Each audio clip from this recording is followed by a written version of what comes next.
Assalamualaikum warahmatullahi wabarakatuh. Halo Sobat Education. Oh iya teman-teman, kalian pernah dengar nggak sih atau pernah ngerasa kalau setiap kebijakan sekolah itu berbeda-beda tiap sekolahnya loh.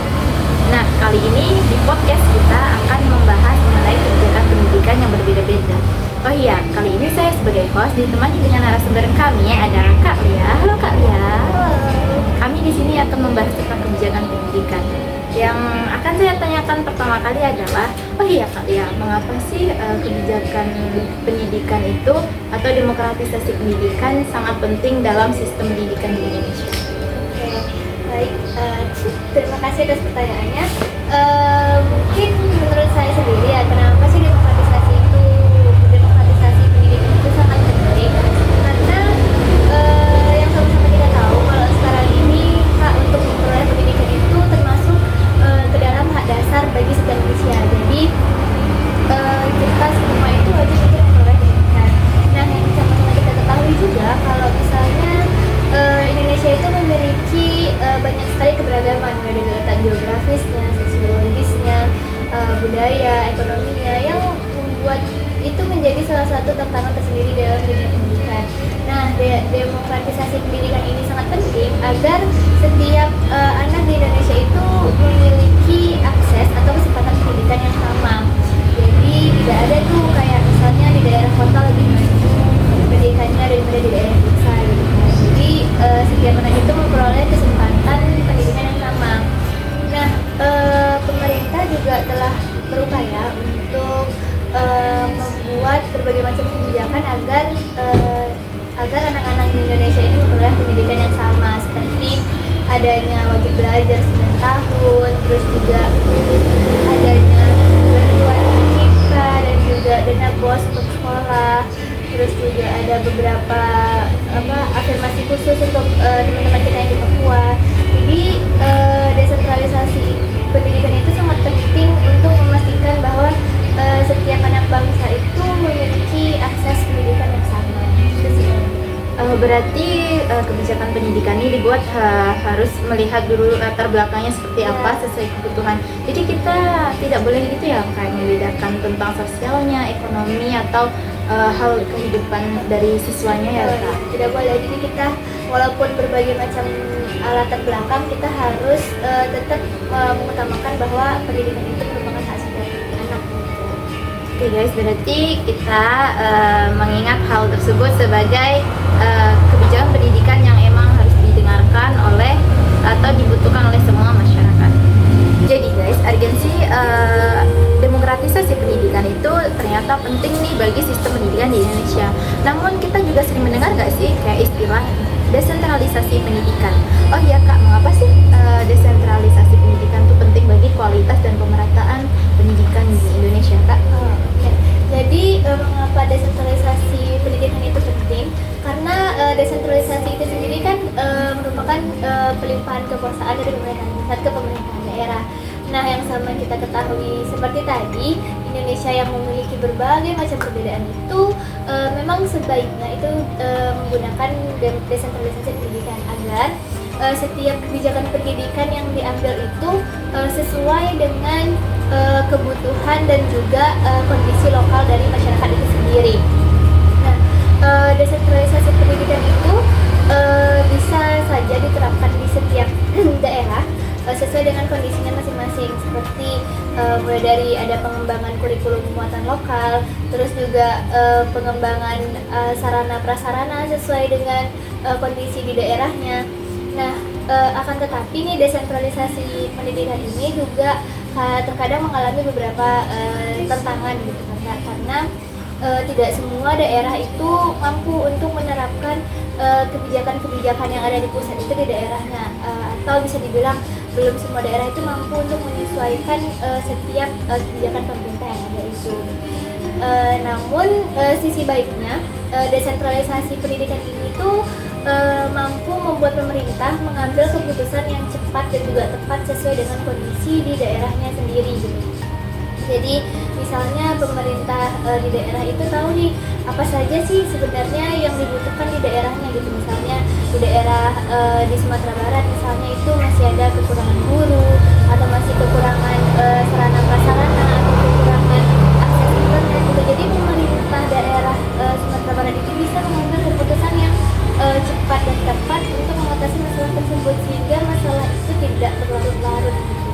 Oh, jadi pentingnya ya ini komunikasi kerjasama antara pemerintah pusat sama pemerintah daerah dalam menentukan kebijakan supaya tidak ada kesenjangan antar daerahnya gitu Iya, ya, Kak. betul. Jadi itu juga penting dan juga pentingnya untuk meningkatkan SDM yang ada di masing-masing daerah itu agar kebijakan pendidikan yang ada itu mampu diterapkan di daerah dengan kondisinya masing-masing. Oh, berarti desentralisasi itu sangat penting guys. Jadi antara demokratisasi dan desentralisasi kedua hal tersebut menjadi tonggak penting dalam menentukan kebijakan pendidikan di Indonesia. Oke Sobat Education, pembahasan kali ini mengenai model kebijakan pendidikan. Oh iya Kak, bagaimana sih perbedaan model kebijakan pendidikan di daerah otonomi khusus yang ada di Indonesia Kak? Oke, jadi sebelum kita masuk nih sama kebijakan pendidikan di daerah otonomi khusus, kita harus tahu dulu nih apa sih itu otonomi khusus, daerah otonomi khusus. Nah, daerah otonomi khusus itu merupakan daerah-daerah yang diberikan kewenangan lebih dari pemerintah pusat untuk mengelola daerahnya sendiri. Nah, di Indonesia sendiri itu terdapat beberapa daerah otonomi khusus. Ada di 6 provinsi daerah Barat, di DKI Jakarta, di daerah istimewa Yogyakarta, dan juga di 6 provinsi di Pulau Papua. Jadi daerah-daerah yang mendapatkan keistimewaan ini itu memiliki keluasan tersendiri untuk mengelola daerahnya, termasuklah dalam sektor pendidikan. Nah, setiap daerah otonomi khusus ini memiliki beberapa model pendidikan yang berbeda-beda. Seperti misalnya di Aceh itu fokus pendidikannya itu pada menerapkan nilai-nilai keislaman pada setiap siswa. Jadi setiap kurikulum dan juga model pembelajaran yang berlangsung itu berfokus untuk menumbuhkan nilai-nilai keislaman dan juga membuat agar siswa ini lebih berakhlak mulia. Nah, berbeda dengan di daerah Papua. Di daerah Papua itu fokus pendidikannya itu lebih ke penguatan atau perluasan dari jangkauan pendidikan. Jadi lebih ke pemerataan pendidikan agar pendidikan di daerah Papua itu tidak tertinggal dan juga setiap anak di situ itu mendapatkan pendidikan yang layak. Nah, hal ini berbanding terbalik dengan di daerah Jakarta. Nah, sama kita ketahui kalau di Jakarta itu merupakan pusat dari ibu kota kita sendiri.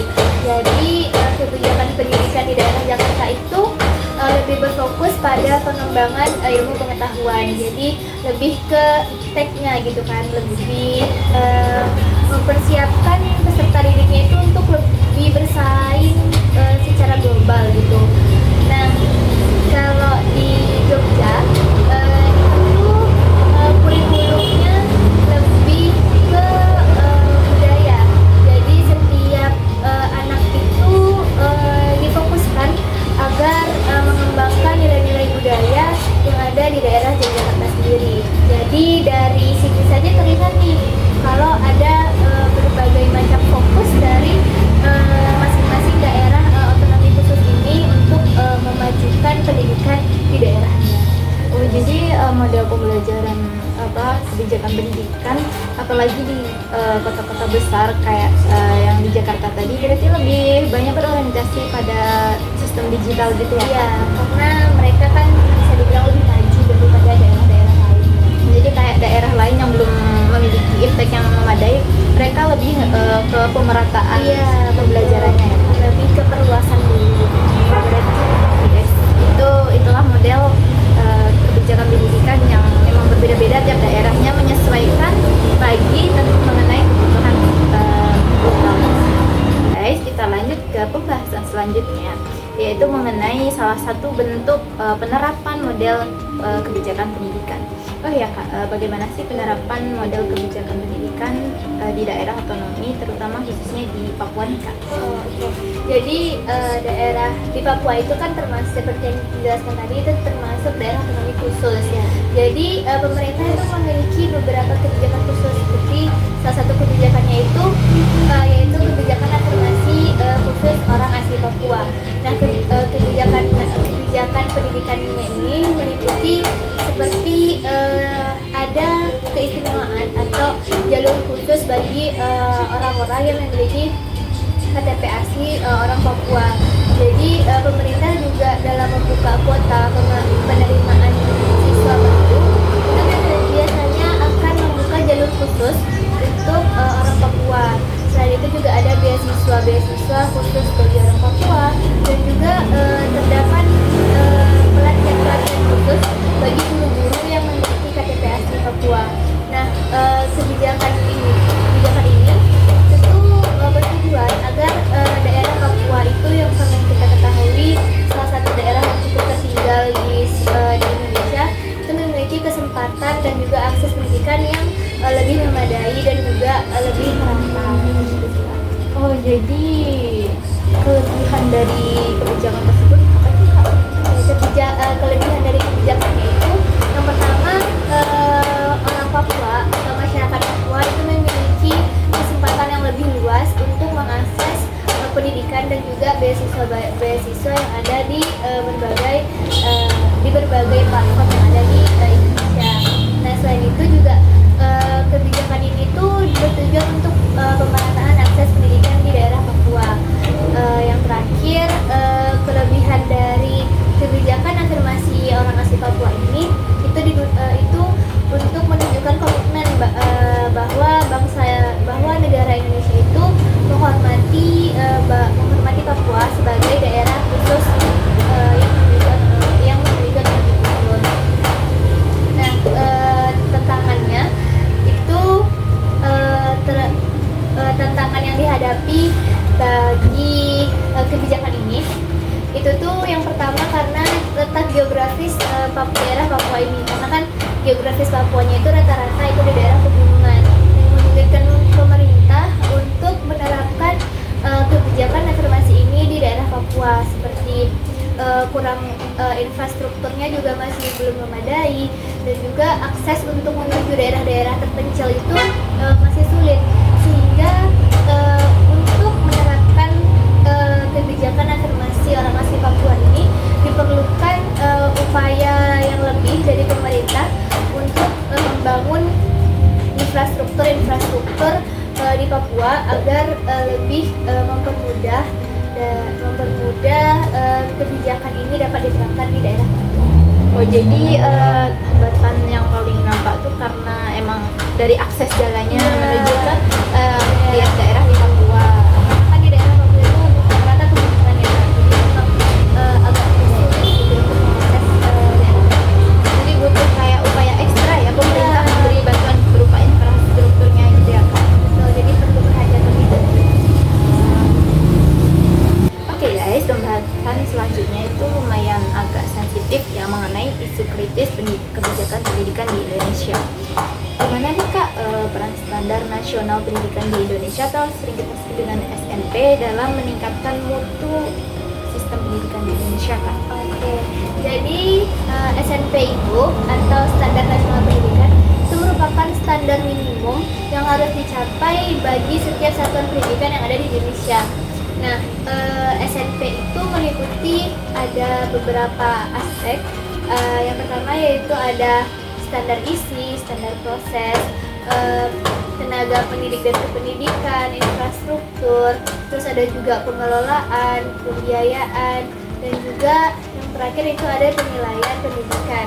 Nah, semua standar ini itu tuh harus diterapkan di setiap satuan pendidikan agar kualitas pendidikan yang diperoleh itu sama atau merata. Jadi walaupun tadi penerapannya itu berbeda-beda, tapi standar minimumnya itu harus sama gitu, agar kualitas pendidikan di Indonesia itu kalau bisa tuh meningkat setiap tahunnya.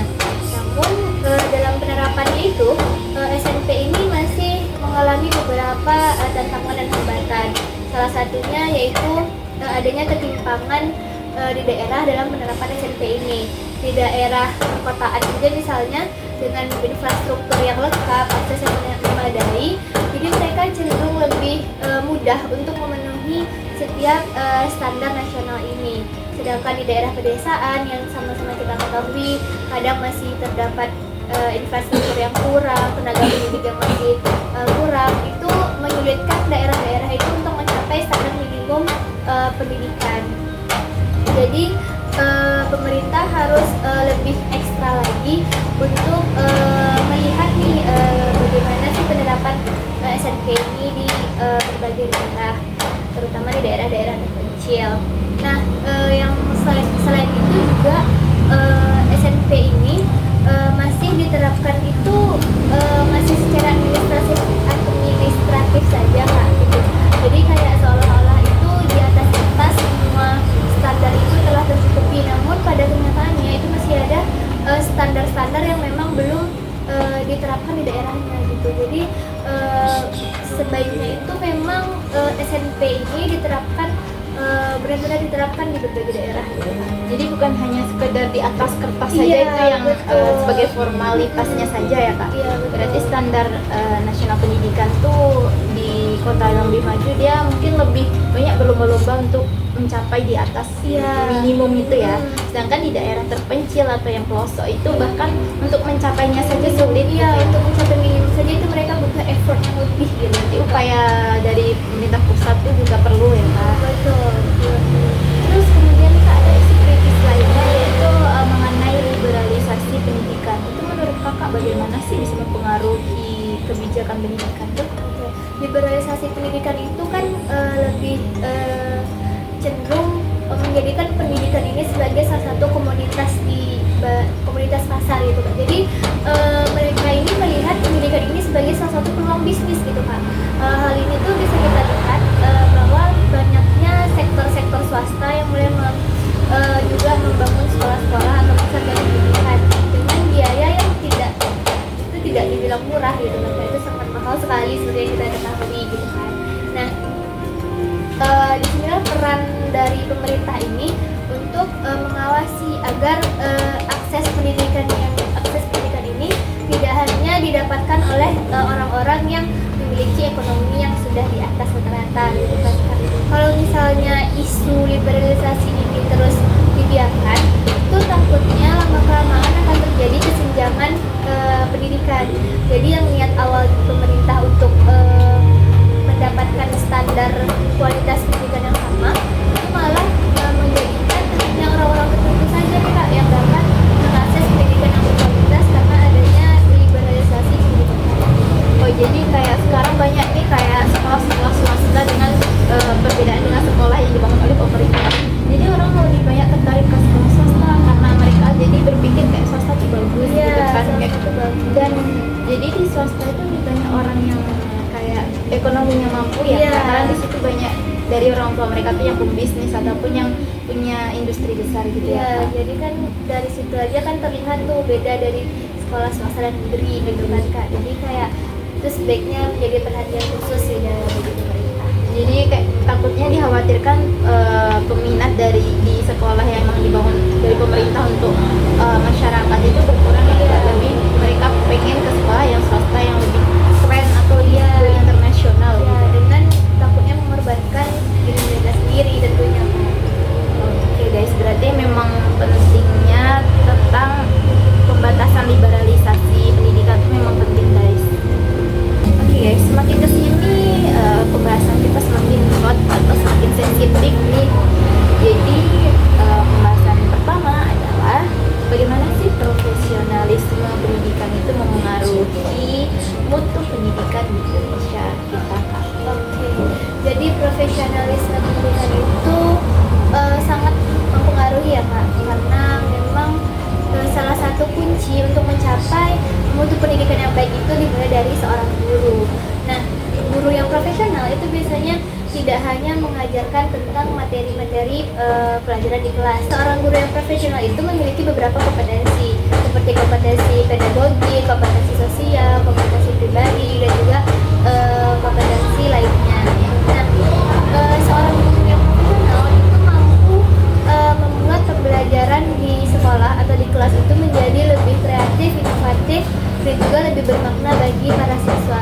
Sehingga siswa tersebut tidak hanya memperoleh ilmu yang diajarkan, tetapi juga ilmu itu bermakna bagi kehidupan sehari-harinya. Nah, isu kritisnya itu bahwa sekarang ini guru-guru itu masih kurang diperhatikan oleh pemerintah. Guru-guru itu masih kurang diperhatikan oleh pemerintah. Mulai dari kompetensinya yang masih kurang, jadi guru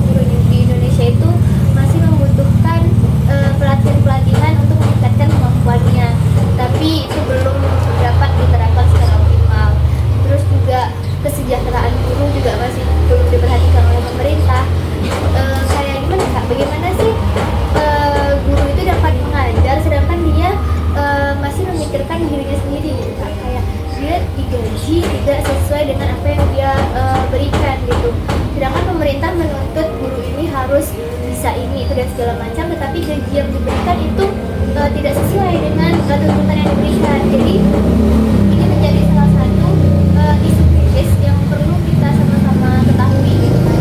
Karena memang jika gurunya saja tidak diperhatikan gitu kan, bagaimana sih mereka bisa mengajarkan kepada penerusnya untuk lebih baik lagi.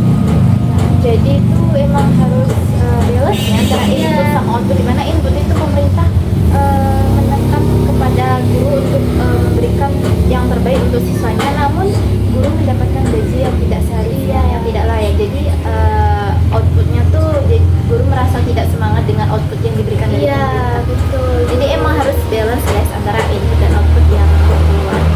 Terus kemudian ada nih isu kritis lainnya, yaitu mengenai manajemen pengelolaan pendidikan. Jadi menurut kakak tuh bagaimana sih manajemen pengelolaan pendidikan yang menjadi isu kritis sekarang? Manajemen pengelolaan pendidikan itu kan bagaimana sekolah ini mengelola sekolahnya dengan efektif gitu ya Kak. Mulai dari perencanaan, pelaksanaan, pengawasan, serta nanti di akhirnya ada evaluasi. Nah, pengelolaan ini itu lebih cenderung kepada kemampuan dari kepala sekolahnya itu sendiri dalam memimpin dari sekolahnya.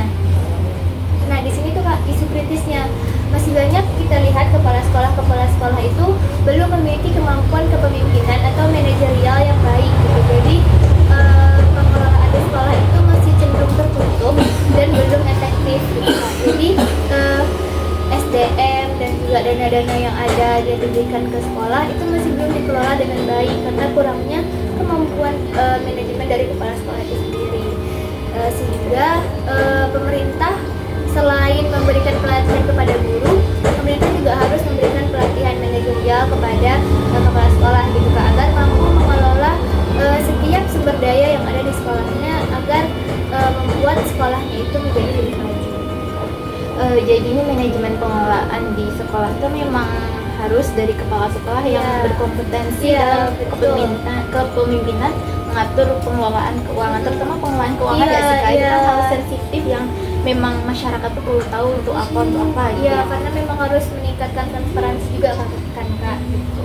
Oh, jadi emang pentingnya pemimpin yang memiliki kompetensi, bukan hanya sekedar yang bisa-bisa saja ya guys. Iya, itu guys. Ya, ini teman-teman di Indonesia tuh ada loh kayak kebijakan di mana pengalihan ke pengelolaan SMA SMK kepada provinsi. Jadi menurut Kak Lia, apa sih kebijakan tersebut tuh menjadi isu kritis di Indonesia? Oke, jadi mengapa pengalihan pengelolaan SMK SMA dari kabupaten kota ke provinsi itu menjadi salah satu isu kritis? Karena pemerintah itu menargetkan kalau misalnya dialihkan ke provinsi itu pengelolaannya itu menjadi lebih merata gitu. Jadi di satu provinsi itu ada satu yang mengelolanya secara merata. Dan selanjutnya salah satu tujuannya yaitu agar pemerintah itu lebih dapat berkoordinasi dengan SMK secara langsung di provinsi gitu. Jadi memang tujuannya untuk memeratakan pemerintahan, untuk memeratakan pendidikan di SMK. Namun salah satu tantangannya itu masih banyak pemerintah provinsi itu yang belum siap gitu kan. Jadi masih banyak yang perlu diperhatikan. Jadi misalnya masih kurangnya efektivitas dalam pengelolaan data siswa, distribusi guru, pengelolaan anggaran yang menyebabkan pengelolaan ini masih belum dilakukan secara optimal. Selain itu juga jarak antara pemerintahan provinsi dengan sekolah-sekolah di daerah provinsinya itu cenderung jauh gitu kan Kak.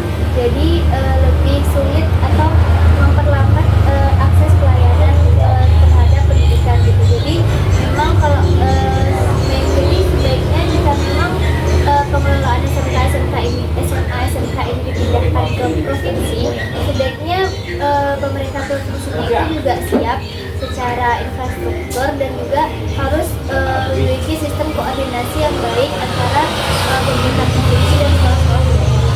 Jadi setiap sekolah di daerah itu kebijakannya biar bisa seragam namun tidak menimbulkan kesenjangannya. Iya, betul. Jadi oh iya Kak, untuk selanjutnya nih kebijakan pendidikan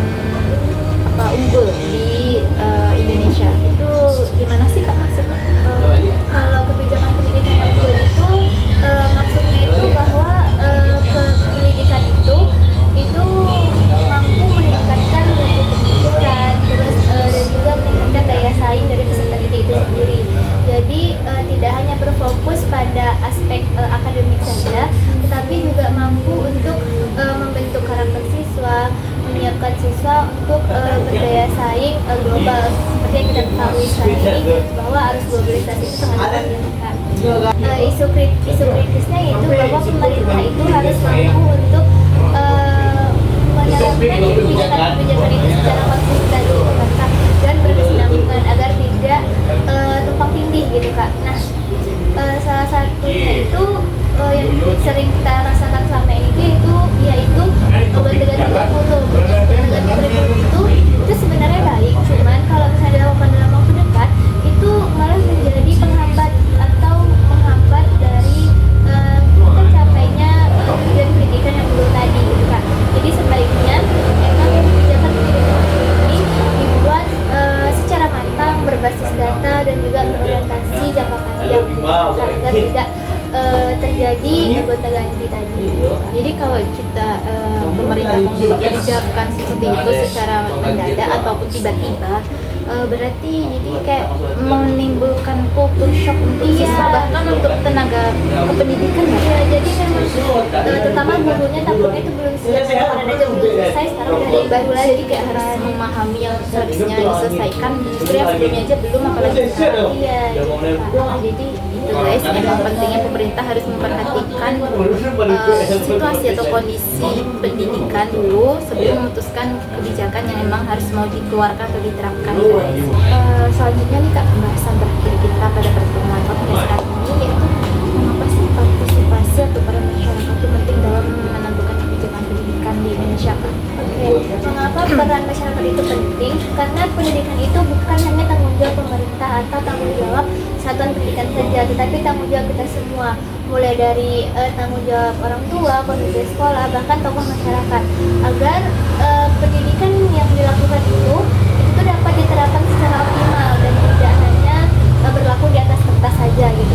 Namun pada kenyataannya kita lihat sekarang ini partisipasi masyarakat itu masih bersifat formalitas saja atau kayak sekedar saja, tidak benar-benar dilibatkan secara langsung dalam pengambilan keputusan di dunia pendidikan. Jadi pendidikan itu belum dapat diterapkan secara responsif di masyarakat, sehingga masih perlu banyak yang harus dioptimalkan lagi gitu Kak. Jadi penguatan partisipasi masyarakat di dalam kebijakan pendidikan itu harus dioptimalkan agar dapat menciptakan pendidikan yang demokratis, transparan dan juga sesuai dengan kebutuhan masyarakat itu sendiri. Oh, jadi kebijakan pendidikan tuh kalau melibatkan partisipasi masyarakat tuh kemungkinan ditolak oleh masyarakat tuh kecil. Iya. Dan masyarakatnya itu berarti mendukung. Iya betul. Jadi kalau misalnya masyarakat dilibatkan, jadi masyarakat akan merasa kalau dia memang bertanggung jawab atas pendidikan itu sendiri. Oh, jadi memang partisipasi masyarakat itu penting guys, karena untuk kedepannya bagaimana kebijakan pendidikan itu berjalan guys. Mungkin podcast kita kali ini sampai di situ saja. Pembahasan kali ini sangat hangat ya, atau ada isu-isu kritisnya atau sensitif. Mungkin bisa kita maklumi jika ada kesalahan kata dan sikap. Jadi sekian podcast kita hari ini. Saya sebagai host dan narasumber kami yang Kalia. Saya akhiri. Wassalamualaikum warahmatullahi wabarakatuh. See you. Selamat Rasul.